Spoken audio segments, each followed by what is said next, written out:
고대 그리스 철학자로 소크라테스의 제자이고 아리스토텔레스의 스승인 플라톤이 한 이런 말 들어보셨습니까? 친절하라. 왜냐하면 우리가 만나는 사람은 모두 힘든 전쟁을 하고 있기 때문이다. 제가 이 문장을 듣고서 몇 달 동안 제 마음에 계속 울려 퍼지는 거예요. 친절하라. 내가 만나는 모든 사람은 지금 전쟁 중에 있기 때문이다. 사랑하는 성도 여러분, 우리가 왜 만나는 모든 사람에게 친절을 베풀어야만 하는 것입니까? 그것은 2000년 전이나 오늘이나 마찬가지로 우리 모든 하루하루 전쟁을 치르듯이 살아가고 있기 때문입니다. 이 시간 이 자리에 멀쩡하게 앉아있는 여러분도 만약에 속을 열어서 볼 수가 있다면 아마 마음속에 가정의 여러 가지 어려운 문제로 전쟁 가운데 있는 부부관계, 자녀관계 문제, 재정적인 일로 또 신앙의 문제, 노후의 문제, 여러 가지 문제로 전쟁 가운데 있지 않은 사람이 누가 있겠습니까? 여러분, 그래서 우리 교회와 우리 모든 성도들은 어떤 사람을 만나든지 우리 늘 친절하게 대해주는, 왜? 지금 다 내적으로 외적으로 지금 전쟁 가운데 있기 때문에 그런 것이거든요. 다시 한번 말씀드립니다. 친절하라. 왜냐하면 우리가 만나는 사람은 모두 힘든 전쟁을 하고 있기 때문이다. 여러분, 지난 주일에 우리가 성찬식을 가졌잖아요. 우리 2000년 전에 예수님께서 성만찬을 마치신 다음에 사랑하는 제자들에게 말씀하시는데, 오늘 말씀은 말씀하신 그 마지막 말씀의 클라이맥스라고 할 수 있는 말씀으로 요한복음 13장 34절의 말씀을 하셨습니다. 우리 다 같이 오늘 요절 말씀입니다. 크게요, 시작. 새 계명을 너희에게 주노니 서로 사랑하라. 내가 너희를 사랑한 것 같이 너희도 서로 사랑하라. 아멘. 여러분, 예수님이 주신 새 계명은 서로 사랑하라. Love one another. 이거 한 번도 아니고 한 절에서 두 번씩이나 서로 사랑하라고 하는 말씀을 주셨습니다. 여러분, 요한복음에는 사랑하라고 하는 동사가 56번 나오는데, 특히 예수님께서 고별 설교라고 하는 요한복음 13장부터 21장 사이에 44번이나 사랑에 대한 말씀을 하셨습니다. 무슨 말입니까? 예수님이 이제 세상을 떠나시기 전에, 예수님이 십자가 지고 돌아가시기 전에 제자들에게 마지막으로 하고 싶었던 말씀의 핵심 주제가 무엇이다? 사랑이라고 하는 것입니다. 여러분, 그렇다면 예수님이 이제 제자들 떠나시게 됐을 때 제자들에게 할 말씀이 많으실 거 아니에요, 그죠? 그런데 그 많은 말씀 가운데 주님은 서로 사랑하라고 하는, 사랑하라고 반복하여 강조하는 이유가 어디 있겠습니까? 여러분, 한번 생각해 보십시오. 이제 얼마 후면 예수님이 처참하게 무력하게 십자가에 달려서 돌아가신다고, 처형된다고 한번 상상해 보십시오. 여러분, 그 예수님을 믿고 따랐던 제자들이 받는 그 충격 얼마나 컸을까요? 그죠? 그리고 그런 절망 상황 가운데서 그들의 믿음도 파산하게 되고, 여러분, 그들의 인격도 파산하고 꿈도 파산해버리지 않겠습니까? 실제로 베드로가 그랬잖아요. 그는 공공연히 나는 예수님 모른다고 3번씩이나 그는 부인하게 되는 끔찍한 실수를 저지르게 되고, 다른 제자들도 예수님 모른다고 다 버리고 나가는, 급하면 스승도 버리고 믿음도 팽개치는 초라한 자신들의 모습을 볼 때 저들이 얼마나 절망스럽고 얼마나 시리에 빠지게 되고 자칫하면 서로를 비난할 수밖에 없는 이때, 이런 정신적이고도 영적인 총체적인 위기 상황에서 이 어려운 순간들 제자들을 붙들어 줄 수 있는 힘이 무엇이냐? 우리 주님은 그것이 바로 사랑이라고 보셨습니다. 사랑이 있어야 이 위기를 돌파해 나갈 수가 있다. 좌절 가운데, 절망 가운데 있는 제자들이 살아남을 수 있는 것은 어떤 돈이고 어떤 명예, 어떤 건물이 아니라 사랑밖에 없다고 말씀하셨던 것입니다. 사랑하는 성도 여러분, 그렇잖아요. 오늘 우리의 삶 가운데 때가 우리도 이런 정말 영적인, 또 교회에서, 회사에서 이런 어려운 위기가 찾아올 때, 너무너무 힘든 순간이 찾아올 때 우리에게 힘을 주는, 다시 일어나게 하고 다시 시작하게 할 수 있는 것은 무엇이겠어요? 사랑 외에 무엇이 있겠습니까? 여러분, 그래서 오늘 주님은 마지막 돌아가시 전에 제자들에게 서로 사랑하라고 말씀하셨거든요. 그런데 주님은 사랑에 대한 말씀을 그렇게 많이 하셨는데, 오늘 특별히 오늘 본문의 말씀에 특별한 것은 뭐냐면은, 우리 주님은 사랑은 사랑인데 무슨 사랑? 주님이 사랑하라고 하면서 그 계명, 무슨 계명이에요? 새 계명을 말씀하는 거예요. 새 계명을 너희에게 주신다고 말씀하셨어요. 그러면 새 계명은 무슨 말씀인가? 자, 한 번 더 우리 34절의 말씀 같이 한번 볼까요? 다 외우세요. 34절 시작. 새 계명을 너희에게 주노니 서로 사랑하라. 내가 너희를 사랑한 것 같이 너희도 서로 사랑하라. 아멘. 헬라어에서 새로운을 의미하는 두 단어가 있는데요. 먼저는 시간적으로 가장 최신의 것, 최신의 핸드폰, 그것이 바로 네오스입니다. 그런데 오늘 본문에서 말하는 새라고 하는, 뉴라고 하는 번역된 헬라어 카이노스는 전혀 사용되지 않은 본질적으로 다른 놀라운의 의미를 가지고 있습니다. 그러니까 주님께서 지금 말씀하는 새 계명이라고 하는 것은 이전에는 경험하지 못했던, 이전의 사랑과는 본질적인 다른 그런 사랑에 대해서 주님이 말씀하시겠다고 하시면서, 그 새 계명의 내용이 뭐예요? 서로 사랑하라. 아니, 서로 사랑하라고 하는 말씀은 유대인들이 이미 익숙하게 듣던 말씀인데, 우리 주님께서 새 계명이라고 하시면서 서로 사랑하라고 하는 말씀을 하신 거예요. 여러분, 그렇다면 그런 주님 말씀하시는 새 계명과 그러면 구약에서 말하는 옛 계명은 어떤 차이가 있을까? 세 가지로 정리하겠습니다. 첫 번째로, 사랑의 대상이 다릅니다. 여러분, 구약에서 우리가 보셨지만 구약의 사랑의 대상은 누구예요? 유대인들끼리. 이방인은 제외, 사마리아 사람도 제외. 그러나 우리 예수님의 사랑의 계명은 무엇이냐면, 새 계명은 사랑의 대상을 구분하지 않습니다. 유대인이든지 이방인이든지 남자든지 여자든지 늙은이든지 젊은이든지 주님의 사랑의 대상에는 어느 누구도 구분하지 않는, 그래서 우리 보셨잖아요. 주님은 선한 사마리아 사람의 비유를 말씀하시고, 요한복음 4장에는 아무도 가지 않은 사마리아에서 한 여성을 만나서 복음 전하는 그런 말씀도 나오게 되는 것이고, 여러분, 그렇습니다. 우리 예수님께서 말씀하신 이 새 계명이라고 하는 것은 사랑의 대상을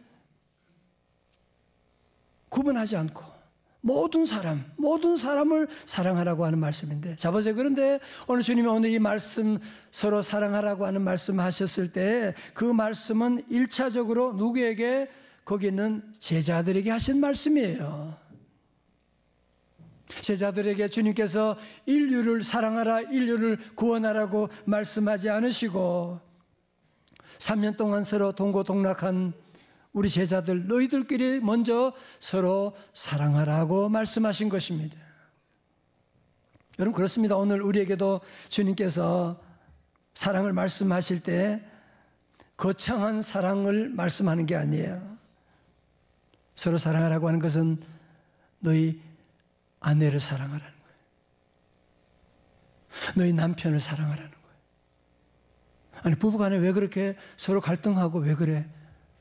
오늘 주님의 계명은 바로 여기 있는, 바로 옆에 있는 아내를 사랑하고 하나님 주신 귀한 자녀를 사랑하고, 또한 한 교회 함께 믿음 생활하고 있는 옆에 앉아있는 형제 자매들 모른 척하지 말고 우리도 서로 사랑하라고 주님이 말씀하신 것입니다. 기독교 사상가 C.S. 루이스가 이런 말을 한 적이 있어요. 남자나 여자로 서로의 개인을 사랑하는 것보다 인류를 사랑한다는 거창한 타이틀을 열렬히 사랑하기 쉽다. 우리 주변에 보면 인류 사랑, 난민 사랑 그런 큰 소리 치는 사람도 있지요.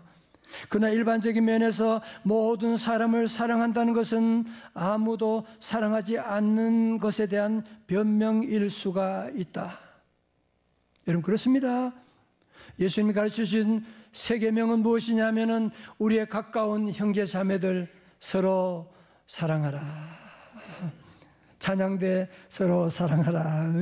우리 셀 식구들 여러분이 어디 있든지 서로 사랑하라고 주님이 말씀하고 있는 것. 서로 대상을 차별하지 말고 사랑하라고 하는 것이고, 여러분 그래서 요한복음 4장 20절의 말씀 보십시오. 다 같이요, 시작. 누구든지 하나님을 사랑하노라고 하고 그 형제를 미워하면 이는 거짓말하는 자니 보는 바 그 형제를 사랑하지 아니하는 자는 보지 못하는 바 하나님을 사랑할 수 없느니라. 아멘. 우리가 주님 사랑해요 눈물 철철 흘리는데 가까이 있는 형제 자매들은 사랑하지 않아. 주님 뭐라 그래요? You are liar. 너 거짓말하는 거야. 여러분 심각한 말씀입니다. 그래서 우리 주님은 사랑의 대상을 차별하지 아니하고 내 곁에 있는 사람 누구든지 사랑하라고 말씀하고 있는, 여러분 그래서 세 계명은 무엇이냐면 우리 옆에 있는 사람, 우리 가족들, 우리 교회 공동체, 함께 찬양하는, 함께 가르치는, 함께 우리 셀 식구들, 함께 봉사하는 우리들 서로 사랑하는 것이 바로 세 계명이다 하고 말씀하고 있는 것입니다. 두 번째로 옛 계명과 새 계명의 차이는 무엇이냐면 사랑의 한계입니다. 사랑의 한계. 여러분 구약의 사랑은 용서와 더불어 채찍과 징계라고 하는 한계가 있습니다. 여러분 그러나 우리 예수님의 사랑에는 한계가 없어요. 당신을 배반한 베드로도, 당신을 팔아넘긴 가룟 유다까지도 주님은 사랑하시고 원수까지도 사랑하라고 말씀하시면서 원수를 위해서 목숨을 버리는 사랑입니다. 여러분 아시죠? 한 번은 베드로가 예수님께 형제가 내게 죄를 범하면 몇 번이나 용서하여 주리까? 베드로 딴에는 크게 썼어요. 7번까지 하오리까? 아마 그러면 칭찬받을 줄 알았지요. 그때 예수님께서 하시는 말씀은 뭐예요? 7번씩 아니라 7번씩 뭐예요?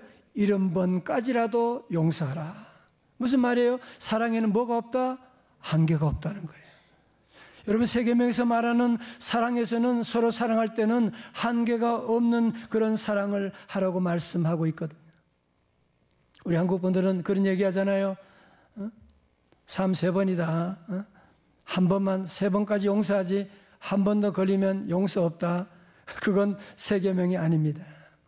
여러분 세 계명이라고 하는 것은 사랑에 한계가 없는 사랑.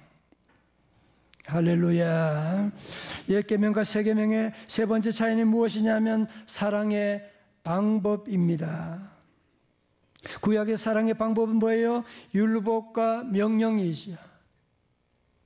율법에 어긋나고 명령에 어긋나게 되면 죄와 심판이 따르게 됩니다. 여러분 그러나 예수님의 사랑은 의무적이나 율법적이지 않습니다. 예수님의 사랑은 우리에게 본을 보여주시는 사랑. 예를 들어서 휴지가 바닥에 떨어졌어요. 율법은 뭐예요? 그 율법, 너 휴지 너 주워라. 너 안 주우면 혼난다. 예수님 사랑은 어떤 사랑? 직접 주님은 말씀하지 않으시고 먼저 휴지를 주워주는 사랑. 오늘 말씀 바로 앞에 요한복음 13장 바로 앞에 예수님이 제자들 발 씻기는 장면 나오잖아요. 아니 당연히 제자들이 스승의 발을 씻겨 주어야지. 그게 그 당시 상황의 모든 윤리인데 우리 예수님은 도리 어떻게 해요? 스승이면서 제자들의 발을 먼저 씻어주시는 그 사랑. 요한복음 말씀하고 있죠. 13장 15절의 말씀.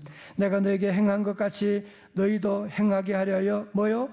본을 보였노라 말씀하셨습니다. 여러분, 그러므로 우리도 사랑하지 않는 것은 아니지만 우리의 사랑은 내 감정대로 사랑하죠. 우리의 사랑은 내 기분대로 내 스타일로 사랑하는데 여러분, 그런 사랑은 새 계명이 아닙니다. 그건 옛 계명입니다. 예수님의 사랑은 우리의 스타일로 내 생각대로 하는 것이 아니라 우리 주님이 나 같은 죄인에게 보여주신 그 십자가의 사랑을 본받아서 우리가 서로 사랑하는 것이다 고 말씀합니다. 아마 여러분 말씀드리면서 아니 어떻게 우리가 주님이 사랑한 것처럼 사랑할 수 있어? 그럴지 모르지만 여러분, 그렇지 않습니다. 우리 주변에도 보면, 우리 교회도 보면 그런 사랑을 실천하는 분들이 많이 계시고요. 여러분, 교회 부흥과 이런 역사의 현장, 그 부흥의 현장, 그 배경을 살펴보게 되면 다 거기에는 주님께서 사랑해 주셨던 그 사랑을 우리의 상식을 뛰어넘는 사랑으로, 그 사랑을 실천함으로 말미암아 놀라운 부흥과 기적의 역사가 나타난 것을 우리가 많이 볼 수가 있는데, 특별히 양화진 선교사 묘원 다녀보신 적 있습니까? 가족들과 함께 꼭 한번 다녀오시기를 바랍니다.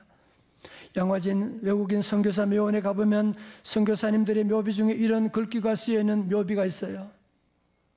만일 나에게 1000개의 목숨이 있다면 나는 그것을 모두 한국에 주고 싶습니다. 여러분, 어떻게 이런 말을 사람이 할 수가 있습니까? 이 말은 뭐냐면 이국의 조선 땅에 복음 전하러 왔다가 26세의 젊은 나이로 순교하신 루비 라헬 캔드릭 여선교사님이 하나님 품으로 돌아가시기 전에 마지막으로, 아니 어쩌면 내 이 젊은 나이에 이 한국에 와서 이게 뭐냐 원망할 수 있음에도 불구하고 그는 하는 말이 뭐예요? 나에게 1000개의 목숨이 더 있어도 나는 이 목숨을 대한민국에 바칠 것이라고 하는, 여러분 꼭 아셔야만 합니다. 우리 대한민국이 오늘 교회가 부흥하고 한반도 우리 대한민국 경제가 오늘 이렇게 세계 10위권 올라가게 된 것, 그 배경에는 여러분 140년 전에 우리 선교사님들이 언더우드 대학 졸업할 때 수석 졸업하고 목사님 되고 알렌 의사 모두가 다 대단한 권력 가지고 있는 박사님들, 이런 분들이 한 가지 이유 뭐예요? 예수님 사랑 때문에. 예수님 사랑, 그것을 기억하고 우리 한반도에 와서 복음의 씨앗을 뿌리고 교육하고 의료 행위를 하고, 그래서 오늘 우리 한국교회가 부흥하게 되고, 그리고 우리 대한민국이 오늘 이곳에 올 수가 있게 된 것입니다. 여러분, 우리가 주님의 그 사랑을 잊으면 안 되고 우리도 그 사랑을 이제 실천해야만 하지 않겠습니까? 여러분 가운데 말씀드리면서 말씀 좋긴 한데 세 계명은 사랑의 표준이 너무 높네. 어떻게 예수님이 하신 그 십자가 사랑을 나 같은 사람이 할 수가 있어? 성령이 임하게 될 때에 우리도 사랑할 수가 있게 되는 거예요. 성령을 통해서 우리도 내가 생각하지 못하는 그 이상의 상식을 초월하는 그런 사랑 우리도 할 수가 있는 것이거든요. 여러분, 그래서 기도해야 되는 거예요. 우리가 사랑하기 위해서 정말 내가 아내를 제대로 사랑하려면, 자녀를 제대로 사랑하려면, 감정적이고 인간적인 사랑이 아니라 진짜 사랑하려면 여러분이 기도하셔야 돼요. 하나님, 내게 성령으로 사랑을 부어 주옵소서. 저는 어릴 때부터 신앙생활 했고요. 중학교 때 부흥회 쫓아다니고, 어릴 때부터 교회 가서 예배 드리는 걸 참 좋아하고, 부흥회 참석하면서 어린 게 뭘 안다고 눈물 흘리면서 기도할 때 그런 기도했어요. 하나님, 내게 사랑의 은사를 주세요. 내게 사랑의 은사를 주세요. 그런 기도를 했는데 돌아보면 제 안에 참 너무 사랑이 메말라 가고 있구나 하는 생각을 많이 하고, 회개하게 됐습니다. 여러분 어떻습니까? 여러분 지금 얼마나 우리가 주님 주시는 그 사랑을 함께 이 시간 우리의 삶에 나누고 있습니까? 여러분 그래서 우리는 기도해야 되는 거예요. 여러분 자녀 사랑, 정말 자녀 사랑하려면 기도하셔야 돼요. 얼마나 우리가 자녀 사랑한다고 하면서 자녀에게 상처를 준 일이 얼마나 많아요. 얼마나 많아요. 우리 교회만 특화된 다니엘 우리 세일의 간증 새벽기도회 여러분이 함께 오셔서 함께 두 손 들고 우리 같이 기도해요. 하나님 내게 성령으로 하나님의 사랑을 부어 주옵소서. 다 같이 주여 성령으로 하나님의 사랑을 부어 주옵소서. 아멘. 여러분 왜 이게 중요하냐면요, 여러분 미워해 보신 분 아시죠? 아니 지금 미움 가운데 있는 분 아시죠? 우리가 미워하면 지옥이 따로 없잖아, 그죠? 미워하면 우리의 몸도 망가지게 되잖아, 그죠?